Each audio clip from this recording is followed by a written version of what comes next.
Massenomics. Thanks for what you do with your podcast and all the rest. You're doing a great job. Hope everybody keeps tuning in.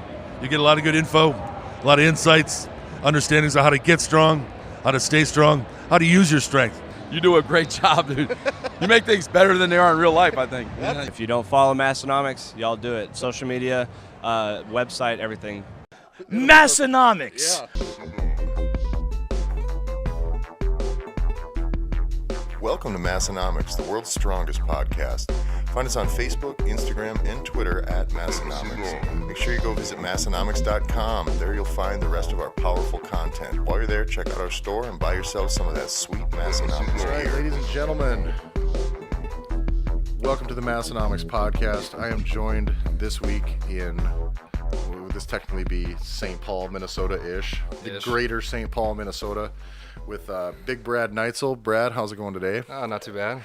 Brad is from Minnesota. He is a fellow giant person. Trying to be.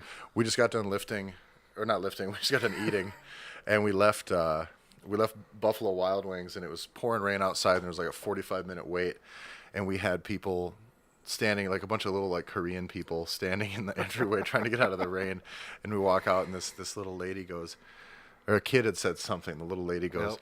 "Geez, look at them."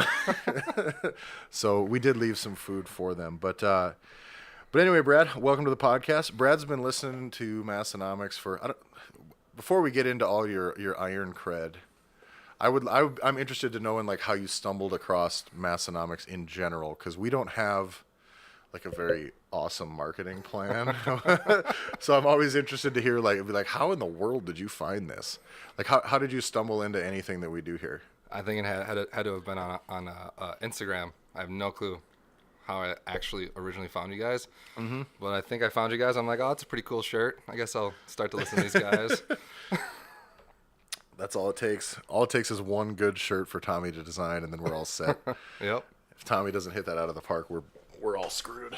But no, so Brad, you have kind of actually a pretty long, very interesting training history.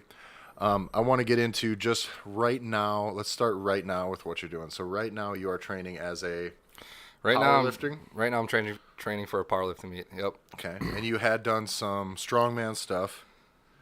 Is that something you did just kind of because that was available, or is that something you're maybe interested in getting into a lot more of?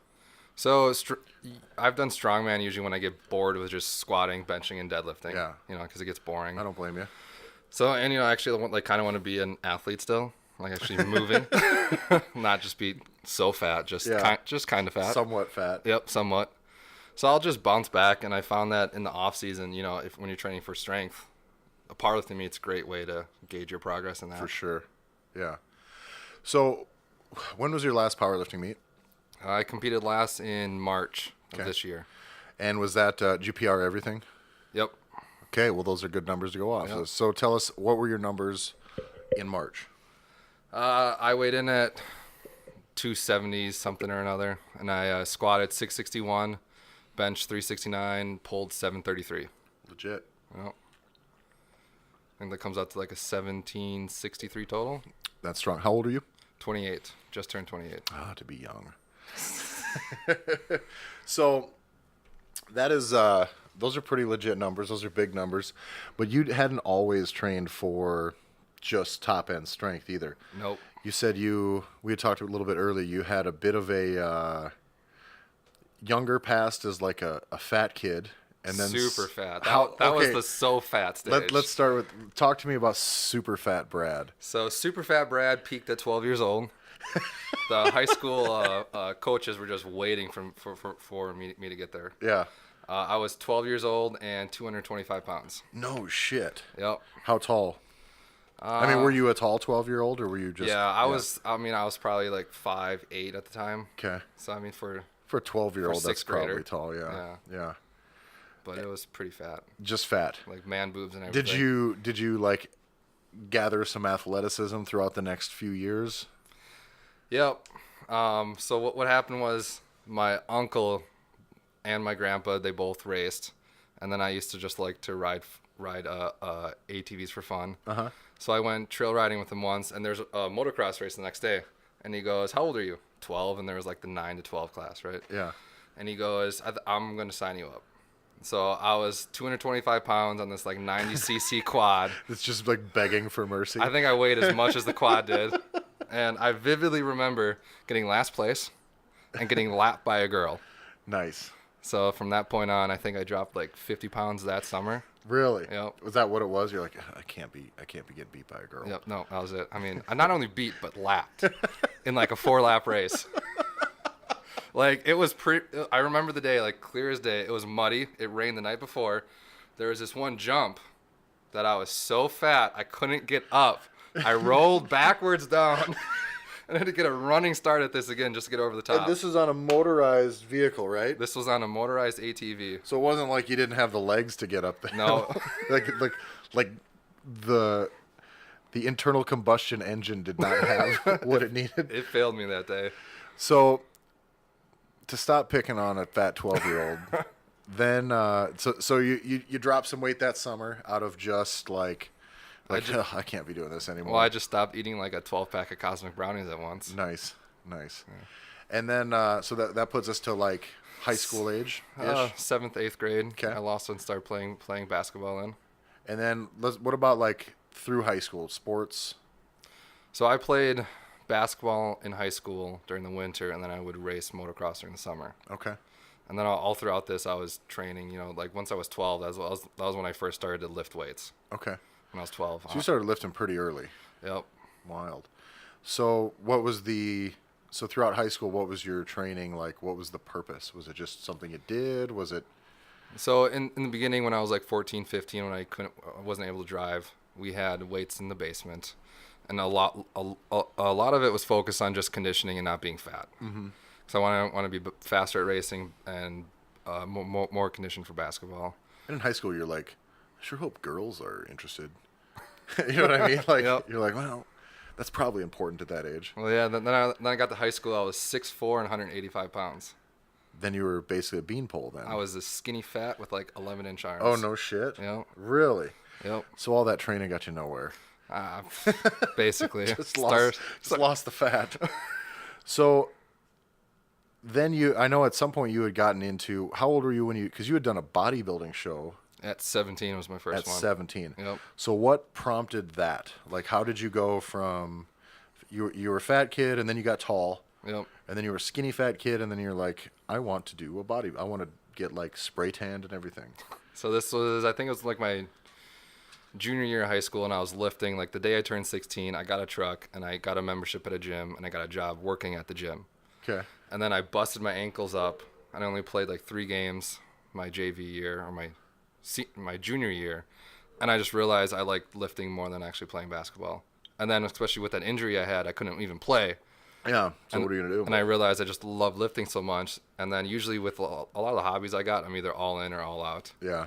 So I started lifting. I'm like, there's a show coming up in like 5 months. So I just signed up on the spot. Nice. So how did the show go?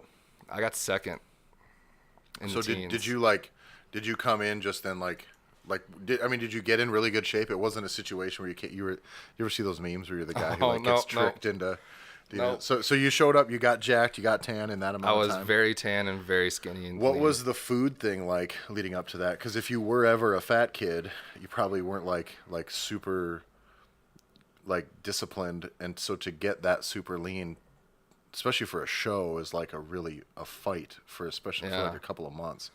What was that like? So I did all my stuff on my own the first time, and I was obsessed with like watching the Jay Cutler DVDs, where you just watch for like 8 hours straight and he's sitting there just eating chicken and rice and like no voice, just talking. It's just like, I hate all of this, so I'm eating it. So then I was just doing all my stuff, and I would end up doing like an hour or 2 of cardio a day. All I would eat was like chicken, water, and then some type of like green vegetable. That's all I would eat. Really? For like 3 or 4 months. No shit. And I vividly remember that there was this one Jay Cutler DVD where he would wake up in the middle of the night to do cardio and then go back to sleep because he thought it tricked his body into burning more fat. I was like 17. I'm like, I'll do whatever Jay Cutler says. Yeah, whatever he says. So I started sleeping in the basement of our house so I could wake up at 2:30 to do 45 minutes of cardio. Then I would go back to sleep until 5:30, wake up, do more cardio, go to school. And after school, I would go train, come home, do cardio, and go to bed. That's fucking bananas. Yep. So I don't even know I can't even imagine what that would be like. So what does a guy do after that? Like, you got done with that show. Did you rebound out of that diet pretty hard? I rebound like terribly. Really? Oh, I think I put 20 pounds on in a day and a half. No shit. Yep. I suppose like a fair amount of water because you probably cut out. And I mean, you can call it water, but it was fat. just you just added as much yeah. food to use. That's crazy. Usually, if it's water, you'll lose it. You'll lose it back out. I never lost it back. That's fucking nuts. So was that the only bodybuilding show you've done? No, I did 2 more the following year. Okay. The next year. And did you get any better guidance, or was it just I had Cutler some help DVDs? from a guy that I found, at the gym. Yeah. Old school kind of guy. I was basically the same. I feel like, especially with bodybuilding, like I guess you can hurt yourself doing about anything, but like with what it takes, the discipline for bodybuilding for like a show cut. And I don't know what this is like, but I've done a lot of looking into it, like nobody fucking likes that. And I feel like if you don't have guidance, you can like just totally head the wrong direction. Yeah. Too soon, too Yep. late. Like, that's a thing where like you definitely just find somebody to coach you through it. Yeah. So you found like an OG, and what did he help you with? It was basically the same kind of thing. It was just. He was like telling you how much chicken and beans to eat. Yeah, it was like your typical meal plan. Did he tell you that you were allowed to sleep throughout the night? Yep, I stopped waking up in the middle of the night to do cardio. He's like, dude, you understand that the amount of sleep you get is more important than the amount of cardio you get, right? That's fucking insane. So how did you decide to go from trying to be as lean as you possibly can to a sport in which now you're trying to be as strong as you possibly can?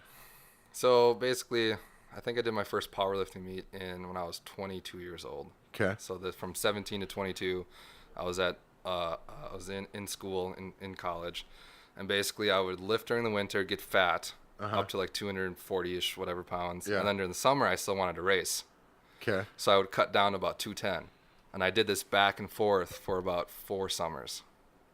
Just like massive, wild weight Yep. fluctuations. I'd go up to like 240, 250, back down to 210 like every summer. Really? Yep. I guess that's not. Well, that still is a lot. Gaining and losing 30 pounds every summer for however many For years. is probably 5 not years great. straight. Yeah. Yep. I guess you get really good at it. Yep.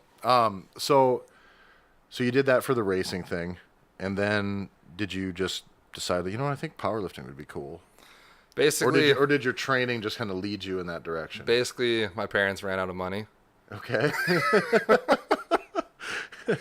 because racing can be a pretty expensive sport. You know. Yes. So I think my last year racing, I was lucky enough to have a sponsor where we were, New York, we were in Tennessee, Kentucky, all over Yeah. the East Coast. And then without that, and then I went off to chiropractic school and realized that I can't do this. I needed something to have that like drive to train, because Yeah. I can't train just to train. Like I have to be training for something. Yeah. Yeah. And I realized that I just wanted to stop dieting so much. I started gaining weight, and then I met someone up in the cities that started like, hey, you should try Strongman. And my first Strongman I signed up for a month out. And I just did it. I really enjoyed it, like the athleticism that went along with it. It wasn't just about max strength. Like you could be the strongest guy in the world, but if you can't walk, essentially, you can't run, you can't sprint, like you're not going to win. And I think we've talked about it on the podcast before. Like, we've had strongman competitions. Ones that like, ones that the one that I won, I know for a fact I wasn't the strongest person there. Yep. It was like maybe being faster. Bested a guy here or there, but. Yeah, it's definitely not like the sport of strongman is not a measure of true strength. It really is strength and athleticism. And strategy. It's just like a manliness competition. It is. Like It's like a manly game of chess. but Maybe checkers, not quite chess. and we'll have to geez, it's gonna be now with the episodes we're piling up now. Nobody's gonna hear about Tanner's strongman competition for like 3 more weeks. I think we teased it last week that like Tanner's going to do this strongman competition, and it was going to be so cool. And now gonna have like 3 episodes stacked in front of it. So y'all are just gonna have to wait till we get back home. But yeah. So first strongman competition, how'd it go? How old were you at this point? See, I would have been 24, I believe. Okay. So where were you at 25. strength-wise? Let's just say what were your big 3 lifts looking like at that time as you got into that?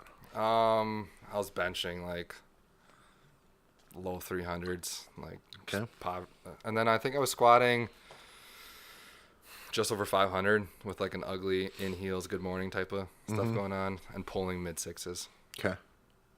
So stronger than I am now. That's wonderful. I think the very first powerlifting meet I did was the Wisconsin USAPL state meet, Okay. and I squatted 485. I benched 292, Solid. and then I pulled the American record at 638 at the time. No shit. So you've kind of always been a deadlift has Yep. been your thing. Well, I mean, even when I Is was that why you decided like I should be a chiropractor? because like essentially with motocross My and back's lifting, legit like as fuck. I'm a big chiropractor. like if it wasn't for a chiropractor, like I'd just be folded in half right now, just laying in bed. What about like okay, so with the motocross stuff, my question is being just big, doesn't that automatically put you at a disadvantage? Or is there some amount of body weight and strength that you should is there like a minimum amount of muscle mass you should have to do that? Well, I could sit and debate that all day long with motocross racers because they all think the lighter I am, the faster it's going to move, right? Yeah, right. So that's what I think. So the only way it really hurt me was on the starts, you know, where Okay. everyone's lined up going to the first corner, right? Yeah. So I always said that like if it was like a sandy track, rough, you know, the better, because I was able to be stronger. Like if you hit me, I'm like you're fucked. You're out of luck. Like yeah. I'm gonna hit you back and you're gonna crash. Yeah. And you 'Cause got to figure your your wheels are spending a lot more time on the dirt than theirs. Yep. So I mean, like Accelerating. even when you're going through a turn, you can only go through a turn as fast as your skill allows. Yeah. So if I was using more horsepower per se Yeah. than the next guy, what's the point if he has 70 horsepower and he's only using 20 to go through a turn? Yeah. And I'm going to use 30, 40, but I'm going through faster still. Yeah. Interesting. What about flying through the air? It hurt a lot more falling. Yeah, I can't imagine. I don't have the need for speed, so I wouldn't even know what any of that would be like. I'd be like, I feel like I'm putting a lot on the line right now by going all fast next to all you other guys going all fast. Maybe let's tone it down. I got a mortgage to pay. So you're strong. You do a strongman competition. Had anybody? So talk to me about that first powerlifting meet again. You pulled the American record. So with like a kind of an average bench and an average squat. Oh, below average bench. What was your body weight at then? This was when the USAPL still had the 242 weight class, 220 before Okay. they changed everything. So this was the 242 junior American record at the time. Okay. In fact, I remember because I opened with the record No shit. just to be a dick. Did you get any more lifts other than the one? Yep. Okay. So I think I pulled like, Did you go 3 for 3 on the deadlift? oh god no. I think I put like 660 on my third and I Yeah. got stuck in my knees. Gotcha. So at least you got 2. You didn't just Yeah. open with 1 and then miss No. out. So then from there, have you been like, how has it been getting? Because what are you at now? You're probably 70 pounds heavier than that now. 60, 70 pounds heavier than that. Yep. And so has that been something? Was there ever a moment where you're like, all right, I got to just dial it in and fucking get bigger, or was that something you just did over time? So that hit me about last fall actually. Okay, what were you weighing last fall? I always would cut down to 264 for the USAPL Oh, classes. so you kept fucking around trying to be under. Yep. No shit. So I would get up to like 280. I'd get stronger. I'm like, it's time for a meet. I'd start dieting. Get And down. then would you feel? I've literally never cut a weight for anything because that's just not. I cut weight just to not be fat, but I've never cut weight for a competition. I can't even imagine like expecting to feel strong and then being 20 pounds lighter and be like, okay, well, today's the day I'm going to go do my best, because I feel like I would show up and just not have it, and then I would be disappointed every meet. Unless I suppose were you able to like temper your expectations because of the weight cut? Well, I always knew my bench sucked, so I Yeah. was just like, and then that's usually what's affected the most. So yeah. I'm like, fuck it, like who cares And about I bench guess your anyways? deadlift is going to probably hang it. I can usually hang in through maintain that. Yeah. Yep. Yeah. So then last fall, I was like, I did the USAPL deadlift nationals at 264, Okay. and that was my first equipped deadlift meet too. What was that like? It was the equipment? Did you get to spend a lot of time with the equipment? I didn't spend a whole lot of time. You just in like it. got into a suit and you're like, here we are. Basically, like a couple weeks out, like I bought a suit, I deadlifted it a few times, like strongman style. Yeah. I'm like, hell yeah, like I can pull more weight. Yeah. And then like I diet down, the suit fits you differently. Oh no. You know, I'm like doing a deadlift. This was the first time I did a deadlift only meet, so I like stopped squatting as much. Yeah. So my legs shrunk, my suit felt differently, and Interesting. all I pulled was my opener at Deadlift Nationals. No shit. Yeah. So then you had basically like I got smaller, this meet sucked. What am I going to do about it? Yep. So that was a point where I'm like, you know what? Forget this. I'm just going to start getting bigger. So you sat down and you're like, listen, I'm strong. I want to be stronger. You know, I'm not you're not at a point now where you're like health is on the line because you're fucking 40 pounds heavier. No, not at all. I mean, you're not like sick fat. If you were like 5'11", weighing 315, it'd be a different story. What are you saying you weigh now? 300 right now. 300 right now. So at 6'4", that's still pretty small compared to most guys. And it's the nice thing is, being tall is you can carry 300 pounds and not be like super fat. Yep. So you get to there and you decide, all right, I'm just gonna get bigger. What did you do food wise? Did you just let yourself go out the rails for a while, or did you kind of plan your way into it? What I did was my goal was never to gain weight per se. Yeah. It was to slowly eat more and get stronger. Yeah. So I was just gonna let whatever happened. Yeah. And then I just slowly gained weight over, a couple pounds a month rather than focusing on it. Need to Yeah. gain a pound a week. I was just like, if I gain weight, that's cool. If not, I'm just gonna focus on getting stronger and eating more. Yeah, and you could probably which is probably, they say, the more gradual you do it, the better off and more sustainable it is anyways. Like I think like the RP thing is like 1% of your body weight a week at the most. So for guys like you and I, you at that time would have been like 2.5 pounds a week.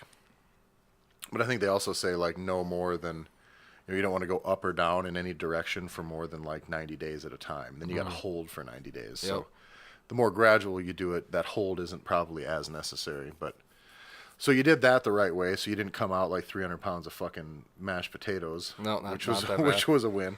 So what was it like then? So I had recently done where I just put on a bunch of weight just to peak my lifts and see what that was like and try to feel like eating my way to strength. What was it like for you? Where you had you maybe plateaued? Had you felt a plateau for a while as your body weight was stable before that you got past, or were you continually getting stronger but your meat performance was just eating it? So I would say during the winter I was like 285, just kind of stalling for a while. Yeah. And then just I was strong, just kind of then I decided to do a powerlifting meet in March. Yeah. And I had to weigh in at 275, and then just peaking for that. I think my squat, that was the year before I did a USAPL state meet, I squatted 556. Uh-huh. And then this meet I hit 661. No shit. And I only weighed in 15 pounds heavier. Like, But I'll carry this body weight with me forever. And then my bench was the same way. No shit. Like I think I only hit like 330 the year before, and then I smoked 369 on my third. Nice. And that's, for me, like my bench went up, no joke, like I put on about 25 or 30 pounds of body weight. My bench went up 40 pounds. Oh, yeah. Like now that I'm like 295, 300, I'm almost hitting my competition max for reps now. Yeah. Yeah, I would love to I wouldn't love to because I didn't enjoy the feeling of being that much heavier. I liked feeling that much stronger, but be like, man, if I could just eat my way to like 385 pounds of body weight, I think I could get myself a 500-pound bench. I probably I could. couldn't, but but that's what I'm going to say because I'm never ever going to eat my way to 385. But yeah, that's interesting. So you had kind of then just committed to like you're not going to go. So you're not doing like strength at all costs per se. No. You're not one of those guys who's just running like fucking recklessly. I'm going to eat everything. I'm going to be a 400-pound dude just so I can squat that. Slow and steady. Do you have a line that you would maybe like where would there be something for you to where you'd be like, maybe I should like 320, 330, 340? I always said when I was younger, Is it about feel? Yep. If Yeah. I always said like someday I hope I weigh 275 pounds. Yeah. And then I get here, I'm like, I'm still tiny. Yeah. Yeah. And a lot of times it depends on the world you're in too. Yep. Like you can go to some strongman competitions and be like, I'm a fucking child. Yep. You're like, well, I guess I got a long ways to go. Yep. It is weird going to restaurants and things. It still is weird. I'm going to grab that bottle over there. But yeah, I think, thank you. Yeah, you can get caught up in the real world where like Jesus, dude, how much you gonna fucking grow? Well, and the other thing is I'm going to school to be a chiropractor. I'm almost done. So if I can't do that, I mean, what is it really worth it? Yeah, no shit. Yeah. So, do you plan on with the chiropractic practice? Do you plan on trying to emphasize that on sports specific, or you just kind of get set up, get moving? I feel like with all your training experience, it'd be foolish to not try to serve the specific needs of things that you're most familiar with, at least in one capacity or another. Yeah, I think just because just what I do and what I've done and continue to do so, just naturally gravitate towards that. Yeah. I don't think I have to set up something. How many people are you going to tell that they shouldn't deadlift? You're going to be like half the chiropractors I know, like, well, you shouldn't be deadlifting. What are you trying to do? If anyone says you shouldn't be deadlifting, I'm going to tell them to leave. Yeah. Just out. I can't help you. Yeah. Be like, I'm the chiropractor and I deadlift. Yep.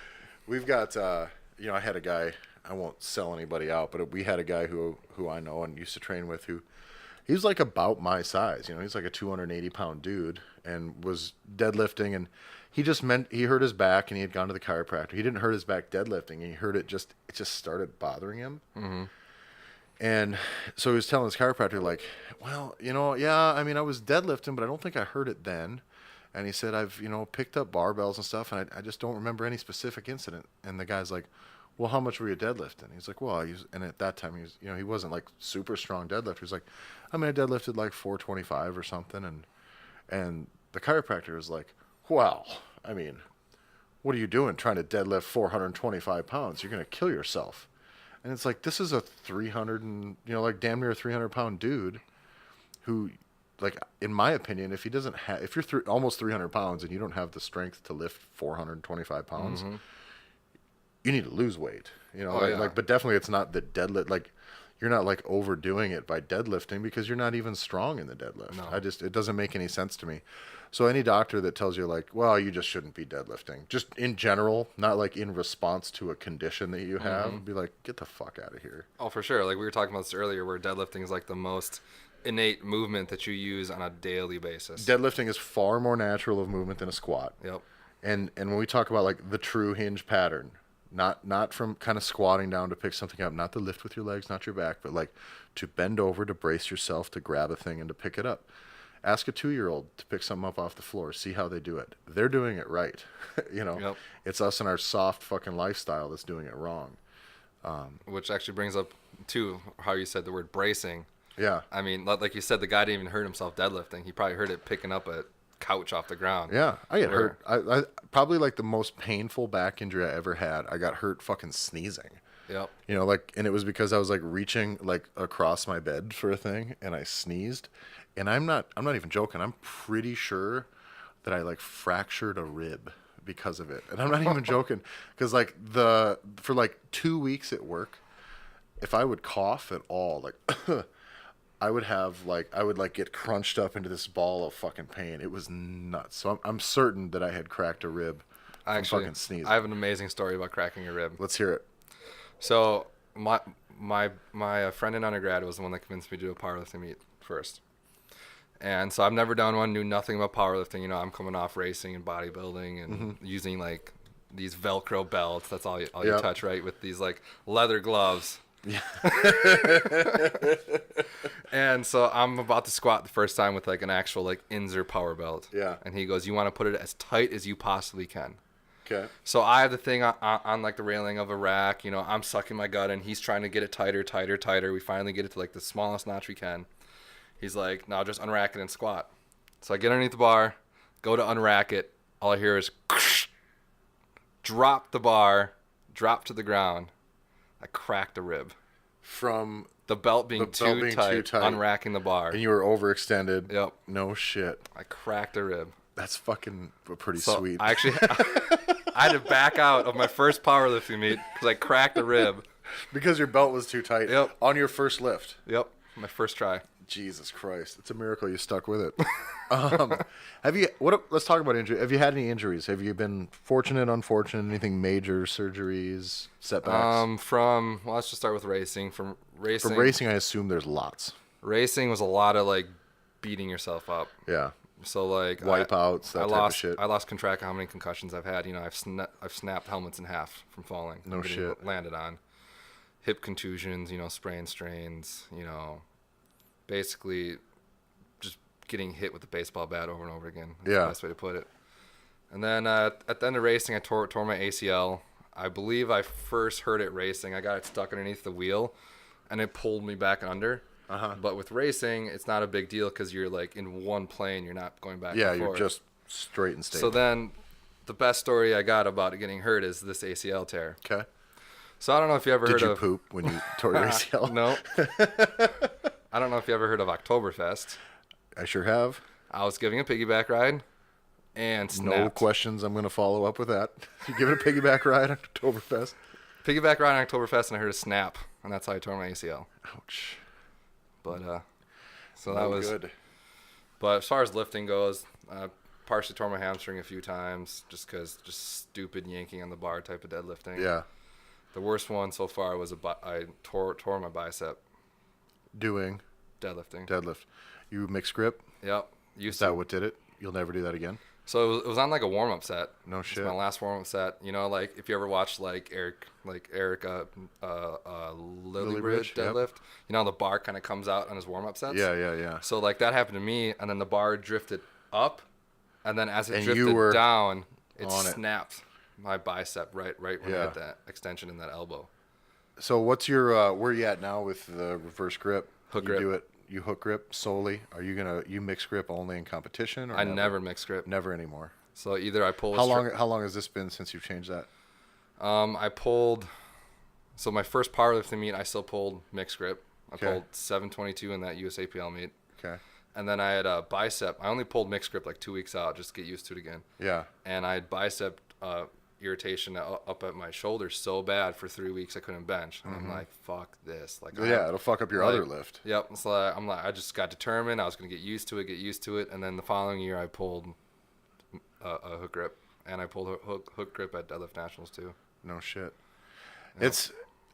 That was actually one of the things that I covered this week with the coaching thing I was at, was like the mixed grip thing is, I guess in the sport of powerlifting, if you have to in a meet, if you just have to, like, do it only in competition and maybe only in your last stretch of preparing, but you really expose yourself to a lot of risk. You know, one of the things that we had talked about was the imbalances if you train for it too frequently, but just, like Julian says now, is like, he doesn't let anybody lift mixed grip anymore. He's like, if you're trying to train just to be stronger, put on straps, stay double overhand then, and just get stronger so that you don't have to go mixed grip to pull that much more. You'd be strong enough that if you went mixed grip, you'd pull even more. Oh, yeah. But you're not taking that risk anymore.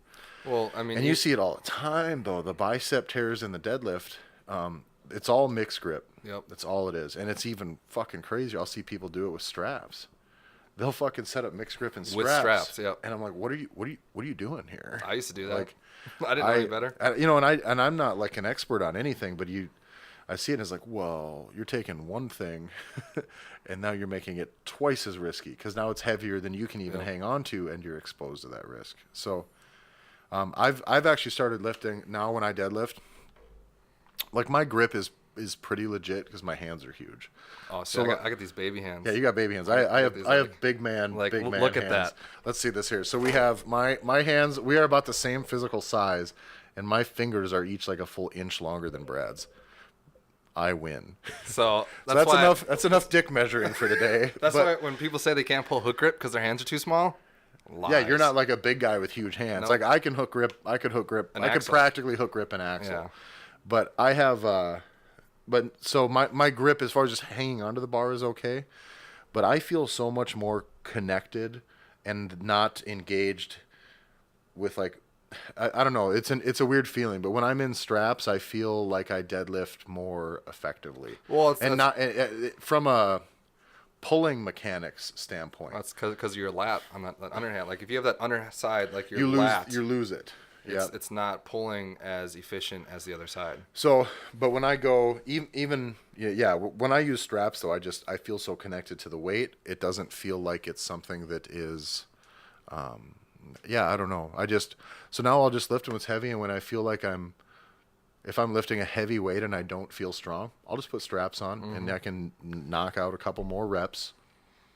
And what are we lifting for other than to feel strong and to lift more weight? Well, so you can still keep pushing that needle up, without having to really even with a take a bunch of chances. Even with the powerlifting, I mean, I train the straps 95% of the time. Yeah. Because I'm still doing farmers. I'm still doing other stuff. You're still doing the grip and work. I've never dropped a deadlift in a competition. Yeah. And some people grip is their limiting factor. Just like, some people in the squat, some people are going to fail dead in the bottom. Some people are going to fail halfway up. Some people in a bench are going to fail at the chest. Everyone just has their spot. In the deadlift, some people are going to fail off the floor. They're going to fail just above the knee. Some people's grip's going to give out before they get it locked out. It just is that. If that's not your problem, why spend all that fucking time trying to hang on to it? And, like I said, risk the bicep. The torn bicep is a thing that scares the shit out of me with strongman stuff. Oh, I would be lying to you if I didn't still think about it once in a while. Yeah. Like for some of those events. like stones and stuff like that. And my thing is always, if you watch strongman competitions, the guys who are like the world's strongest man, the guys who are really fucking strong, when they're doing stones that are even stupid heavy, they're doing it in a way that you don't want to teach people to do stones. Because, they're standing it up right, they're hinging it up, but they are curling it up. They're not even standing it up lapping. They're just pulling it into their chest because they're so strong. The one motion stones too, like you see, like Hall. They just grab it up and off they go, which is like, he's just really strong, but that's so much bicep risk. I'd be like, I don't fucking know. Like we had a guy tear his bicep at our strongman, or not ours, but the state strongman competition here last summer, and fuck, that was a rough one to watch on a light stone, field stone. It's usually like I've seen. And field stones are worse than Atlas stones for it because you can grab it. Yep. On an Atlas stone, you got to be a little more engaged in the front. You're not just going to be able, it doesn't have handles on it. You could really tear if you're rowing it into yourself. But, that field stone, he had a good grip on it, and he just went for it and pop. You could see it. You could just see the hole just right in his fucking arm. Yep. And that's rough because that's a fucking shitty recovery, It wasn't the best, but I was lucky enough that I was able to tear it, and I had surgery within 6 days. No shit. So I was like, that night, I went to urgent care, and it was closed, and I was literally like up against the window knocking to see if anyone was still in urgent care. If you guys wanted to do surgery tonight, I'm here. So then, I think they opened at 8 a.m. the next day, and I was there at 8 a.m. Yeah. Got the MRI that afternoon, got the consult, and I was in surgery within 6 days. In another list of reasons why Brad's parents are out of money. Now that I have kids, I'm like, anytime it's like, so I got an MRI, I'm like, well, who paid for that? Because if I had to get an MRI tomorrow, I'd be like, it would fuck my whole financial situation up. So now, when I was a kid, I'd be like, you get hurt, and you'd be like, I don't know, we should maybe get x-rays. Maybe I broke a bone, just because you secretly want to be like, I'm probably a badass. Yeah. And you go get x-rays, and your parents are like, you fucking pussy. You didn't break shit. Get out of here. And then, I think I remember, the one time where, I was like, all right, I don't think I did anything. And it kept getting worse. And then my mom was like, we need to take him to the emergency room. And I go, and sure enough, I broke my wrist. Yep. But, so the bicep thing happened. You learned your lesson there. Now you don't do that at all. Nope. Unless it's a super high level strongman, I just wouldn't even sign up. If it's an over under axle deadlift, I'm like, nope. Yeah, how's that work with the strongman stuff? What about most of the axle stuff though? You're allowed to strap in on an axle deadlift. If it's a high enough contest, they're not gonna be stupid. They're gonna let you use straps anyways. Yeah, you'll always if it's an axle deadlift and you're not strapping in, they're fucking stupid. Yep. The only time it happens if you have local shows where guys we're gonna straps? Yeah. Gay. Yep. Yeah. Get out of here with that shit. Yep. But I think it's interesting that and then you wouldn't have any trouble with an axle clean and press because the weight's light enough. You would you wouldn't have a problem over-undering to try to clean a 315 or something. Yeah, I could double overhand that. Yeah, still. I wouldn't. Could you? Yeah, I still can. I don't know that I might be able to, but I would just you know, I know I wouldn't tear a bicep on. Well, first of all, 315. I'd have to be able to press 315 over my head. That's the issue. Clean the shit out of it. Yep. Here's what you do in strongman competitions. Okay, I'm gonna give you a little tip. This is what I do anytime there's a deadlift event, because I look bigger than a lot of the people I compete against. I just do. But the key is here. So there's a deadlift event. We had our car deadlift event, and everybody is deadlifting this thing and doing a good job of it, except for a couple of us. I get up there, and up to this time, I'm like in second place. And I get up there, and by a mile, the biggest dude there. And I get there, and it's my turn. And I knew, because I had practiced lifting this car and was not able to lift this car. So I'm like, fuck. And it had rained, so the crowd is like in under the tent. So everybody's on top of you. So I sat there and really went after it, like, to no avail for like 30 seconds of my 1 minute time slot.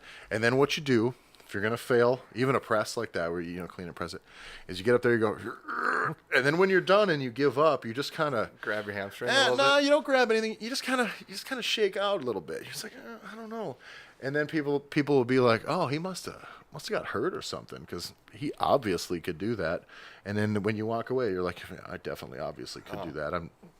You don't have to own up that you got hurt or didn't get hurt, but so what you do is you double overhand it. Nobody else double overhands it at all. So they're gonna be like, man, this guy is about to decisively press this shit. And then you go, and you fail, and then you just kind of, That's usually what happens. you just shake out the shoulder a little bit, be like, I don't know. It's And not then today. people are going to be It's like, not you know today." what? Brad would have won that event, but his shoulder thing acted up. Actually, I broke this collarbone and separated the shoulder twice racing, so I forgot about Really? that. So that's gonna be my excuse. You can always lean back on that. Yep. Recently, you went to one of Chris Duffin's seminars. Yep. Correct. Yep. What was that? That was And where was that? That was in Chicago in Okay. June. The KMS level one certification he does. Talk to me about what like the certification structure is. Is that just kind of a notch to have on your belt as a coach, or what is that? So kind of. So what they Because do. everyone and their dog now has a certification or a course you So can take. just if you attend the weekend, you don't get the certification for it. Okay. So how the certification part works is you have to do like an assessment on someone, and submit like what exercises you did, what Yeah. protocol you're using to fix that pattern. Yeah. So I haven't officially done that yet, but that will happen because he will list you on the website, And I think Yeah. I looked on there the other day, and I think there was only one doctorate level person certified. Really? So within about 6 months here, I'll have that Have- DC at the end of my name. So Nailed it. Yep. But yeah, the seminar, like the best way to describe that seminar is it took like 2 to 3 years worth of like trial and error done in one weekend. No shit. Yep. And how much of that, you had mentioned, we talked earlier, like a lot of that is bracing Yep. and stability. Yep. Is there some sort of a very quick glossy I don't want you to teach the whole thing to us, obviously. Is there like a So give me like a nutshell version. nutshell version of what was some of the most eye-opening things for you? Because the most eye-opening stuff is almost always the most simple. Yep. So the simplest is breathing is not bracing, bracing is not breathing, and flexing is not bracing. Yeah. So like those are all separate things. Okay. So basically you have your diaphragm, your pelvic floor. Yep. If those things aren't level upon one each other, you're going to be losing force. Yep. So if you overextend or hunch over, pelvic tilting, you're going to be looking like what they call an open scissors chain. Yeah. And you're going to be losing all that force either backwards, forwards, whichever way it is. which is then how your vertebrae eats it. Yep. And you're just going to lose weight that you could be putting on the bar instead. Yeah. So by effectively, keeping that stacked and inflating and bracing 360 degrees all the way around, like we were saying before, you stick your thumb in your back by your QL, and you brace, that should move out. Yeah. And if you're just flexing right here, you're not having that 360 having degrees, all of it. and that's Yeah. when you're more prone to back injuries. And just by practicing that bracing, I put almost 50 pounds on my squat in a really short time. Not because I got stronger, just that much more efficient with movement and moving weight. What about the actual position of the bracing? Because I see, what about someone who, let's just say people who wear a belt high? So the belt positioning is going to come down to whatever's most comfortable for you. For the belt to be. Yep. And that you can still maybe expand into the Yep. belt, So- but be bracing below Yep. the belt. So a common error is your belt too tight. Yeah. Because if your belt's too tight and you can't properly expand all the way around, like essentially it's the same thing happening, but your belt's causing it. Yeah. It's like if you were trying to like flex your arm and I take a ratchet strap And just go crank all the it way down. around your bicep, you're gonna be able to flex that arm, or you're gonna be able to brace that arm. No. No. That's wild. Does Duffin put that on himself? Yep, he was there. So he was there for two. We were there Friday night, all day Saturday and Sunday. Really? How many people attend something like that? I think there was 50 of us there. Really? Yeah. Cool. Good group? Any dickheads? Not really. I mean, I suppose you're not going to sign that. Some of those, like I've done a lot of seminars in various ranges of things, from training to work stuff to sales stuff, and like, seems like every once in a while there's like a couple of people that are a fucking pain in the ass. It's like, you're just, like, stop making this about you, or stop trying to stump the guy putting on the thing. But I suppose, like, if you're gonna pay to go to like that's that's also a very specific thing. Like, you're not gonna pay to go see Chris Duffin talk about, strength training, just to be like, I'm gonna go there and show Chris Duffin what's up. I mean, the dude just pulled 1,000 not too long ago. Yeah. But So it was cool because I bet there was about a half a dozen chiropractors, PTs there. As Really? well. Like actually practicing doctors there. that's good. Yep. Because we had talked earlier about how you can just, like, I wouldn't want to go to, if I had to choose a doctor who lifts or a doctor who doesn't, whether it's a general practitioner, a chiropractor, or a PT, like, I would prefer a doctor that lifts, for sure. Well, I'd prefer to fucking eat at a restaurant where the chef lifts, frankly, because the guy's not going to be like shorting me on my steak. Yeah, they're not going to give you like 3 ounces. He's going to be like, why do we even have a 6-ounce steak on the menu? Because that's what I look every time I see that shit. I'm like, oh, you guys have a 6-ounce cheeseburger? Well, I'm going to need 3. Yep. But anyway. Even like rehab, everything from injury. I mean, there's a difference between Gen Pop rehabbing injury pain-free, and there's a difference between a athlete rehabbing injury, just some minor pain. Yeah. But you're still healing the injury. Yeah. So that's interesting. What's next? What's kind of your master plan here? So you're about to, when are you done with school? I'll be done in April. I'll be done with school. How many years of school is that? I have never not been in school. Really? Between undergrad, I did a double major in exercise sports science with a pre-chiropractic, minored in psych and nutrition. And then I went to school for chiropractic, which is 3.5 years as well. Jesus Christ. So if anyone tells you chiropractor doesn't go to school very long, I would beg to differ. Well, you just went to school much longer than you needed to. Well, undergrad I did. I mean, I may have dicked around a little bit there. I went to college twice, and I got 0 credits each time. So you went to college once. You just did it for a long time. I'm very good at it. So basically, we've gone to college the same amount of time, and nobody's given me a doctorate, which is kind of insulting. Kind of sucks. Yeah. But, no, I think that's great. So you plan on setting up, staying here in the Twin Cities? That's really up in the air. That's what's up in the air. I need to figure out my life in that aspect. But I know exactly how much I'm going to pull in October. So how much is that? First off, how do you know that? Well, my goal is to squat 705, bench 402, pull 744. That's going to be 1850 total at 275. I like that. That's solid. Our close friend of Massenomics, Brandon Franklin, has a saying that chicks can't hear anything under 2,000. What do you have to say about that? I'm slow and steady. You're like, give me another year.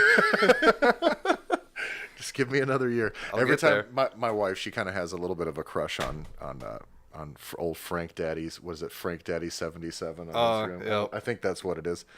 But he, anyway, so she'll every once in a while she'll text that to me when she's talking shit. Or I'll put something about lifting on this shit, and she'll be like, "Chicks can't hear anything under 2K." I'm like, "Fuck you, Megan." Is there like a drug tested equivalent for that? No, I'm gonna guess that the drug. Yeah, you're right. I'm gonna guess that the drug tested equivalent is about 1,700 probably. I would say. See, I Chicks got can't that hear then. anything under 1,700 drug tested. He actually has. I wonder if I can look that up quickly. I'm pretty sure. He has his. I love his stuff because his. now he's all in on basically that he's not in a drug tested federation at all. I'm pretty sure the next one's gonna be chicks don't care if you're drug tested. Well, yeah, it's Frank Daddy 27, by the way. But no, I'm trying to think of what his shirts were. He had some shirts that he was having made that was just basically like, it was literally like Tren on a t-shirt. Yes, this is what it is. It's strength, but it's all fucking weird, and it's basically just like capital Tren on it, which I think is Perfect. just perfect. That's owning it, Mr. Franklin, which I like. That's funny. But no, that's, yeah, what is the drug tested? We should ask him, what is the drug tested equivalent without having him take offense to it, too. He'll basically tell you no one cares. Only you, your mom, and your girlfriend cares. Yeah, no, and he'll say your girlfriend only cares about his 2K. But so you're gonna pull. What'd you say? 744. So when is the road to 800? When are you getting there? You've got a time in your mind, don't you think? I think so. Well, like even with all my deadlift training for these meets, I deadlift not as focused as squat and bench. Yeah. Because my squat and bench are, I'm focusing on a total. Yeah. And so your deadlift like isn't the thing holding you back. Nope. Yeah. So I haven't 100% been focusing on that. Yeah, I mean at your body weight, what were you saying you're shooting for bench? 402. 402. So, I mean, like with like a good structural improvement and like you just get your bench up to a 450. You know what I mean? That's where it'll get to. Because you're not like deficient. It's not like you're like super shitty. You don't have like wicked long skinny arms or anything like that. Oh, and it's just kind of skinny and long. Just kind of skinny and kinda. long. So, I suppose though with that you're just gonna have to add some body weight too, and without rushing to that, it's just gonna be what it'll be. But you said your squat's gonna be what? 705. That's not a small squat. That's a pretty serious squat. Geez, we're gonna have you and Tanner are gonna have to fucking duke it out. Dude, tell him to sign up. I know we should.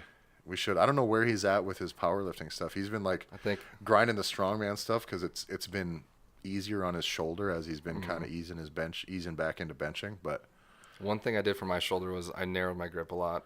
did you? Yeah. I've been playing with that too because I found that like I'm more powerful in a wider position, but I pay for it for a lot longer. Like I can restrict that range of motion, I can move the weight, I can do the thing, but I fucking hurt. Well, I kept tweaking my pec so many times. Really, Like, I don't hurt my pec. like- It's my AC joint. Okay. You know, it just every single time I go wide, and then because I've been doing some cube programming, and so every single every single bench session is basically traditional grip, narrow grip, and then pause sets. And I go narrow, like not extremely narrow, but I go narrow, and I legitimately feel, even with weights that are similar or heavier, I'm like, fuck, I'm moving this better. You know, it's like maybe I just don't need to bother limiting the range of motion. I just need to do the deal. No, I mean, if you watch some of the best benchers out there, like they have pretty narrow grips. Like their hands are well within. The I rings. suppose equipped is a bit different. You know, you really like can't. some of the best benchers out there literally are grabbing just inside, Well, where I mean, they can. But are you the exception to the rule? No. Are you above? no, Are you special? No, No. I'm not even normal. I think if you pull your average, like 315-pound dude, my bench press is even just probably about average from all of them. Not even dudes who lift. So, which is a bummer. But, well, I think we got everything wrapped up today. Anything else you got to get out there today? You have super big shout-outs you got to make? Oh, I mean, I'm going to have to plug those sponsors for sure. Let's hear it. Well, first of all, I got to thank Contraband Sports for all the gear, and they helped me out. If it wasn't for them, I wouldn't have been able to go down to Florida to compete in Strongman. Nice. And most of the contests, everything I do. Southside Athletic for providing me an amazing place to train. Which Southside Athletic is hella legit. Think Massenomics gym only times 10 and more awesome. Burnsville, Minnesota. Yeah. Yep. Yeah, I was looking through it. It looks... how many fucking monoliths you said they had in the one section? In the bully room, which is the smaller room, we have 3 competition benches, 2 deadlift platforms, 2 monolifts, and a rogue mono stand. Nice. Badass. And that's just one of the smaller rooms. and that's where just like all the Pantera gets played loud as shit with the doors closed. What else you got out there? Any other sponsors? Anything you got to get out? Just those two. Okay, how can they find you on the social media? Instagram, Brad Neitzel 88. And Neitzel, I-E? N-E-I. Neitzel. Brad Neitzel 88. Yep. I like it. So, well, thanks a bunch for listening, everybody. Make sure you go to Massenomics.com. You want to support the podcast, go to the store while you're there. You can find all of our hats, shirts, all the good stuff. Also, you're going to find all our articles, videos, and all that other stuff there. While you are there, buy some stuff. Also, go to, I believe it's, what is it, Apple Podcasts now, because it's not iTunes. Leave us a 5-star review. We'd really appreciate it. What else do I have to plug? Follow us on Facebook. That's where we're going to keep you in the loop on all the cool stuff. Go to youtube.com/Massenomics. Make sure you subscribe to the page. Click the little notifications thing. Every time we drop super cool videos of Big Shane doing Big Shane things, you'll be able to see that. And you can follow me on Instagram. That's Tyler F. N. Stone, Tyler E-F-F-I-N Stone. And Tanner runs the official Massenomics page at Massenomics. And Tommy and all of his beautiful, beautiful hair can be found at Tomahawk_D. Thanks a bunch, Brad. Hopefully we can get you on again. We'll get you back in the gym down at Massenomics next time you make it to Eastern South Dakota. Which is, practically all the time. Basically always. And then we'll get you on the podcast again with the whole group. So thanks a bunch for listening, everybody. We'll talk to you next week, and stay strong. Oh, we got to have catchphrases. Get Swifty. What's yours? Like, fuck, I didn't think about that. Oh, shit, I should have thought You about this. just heard the Brad Massenomics Neitzel's catchphrase. podcast. Thanks a lot, With guys. your Later. ears. You're welcome. Check us out on Facebook, find us on Instagram at Massenomics, and make sure you visit Massenomics.com and buy some of that sweet Massenomics gear. From your friends at Massenomics Studio, home of the world's strongest podcast, stay strong.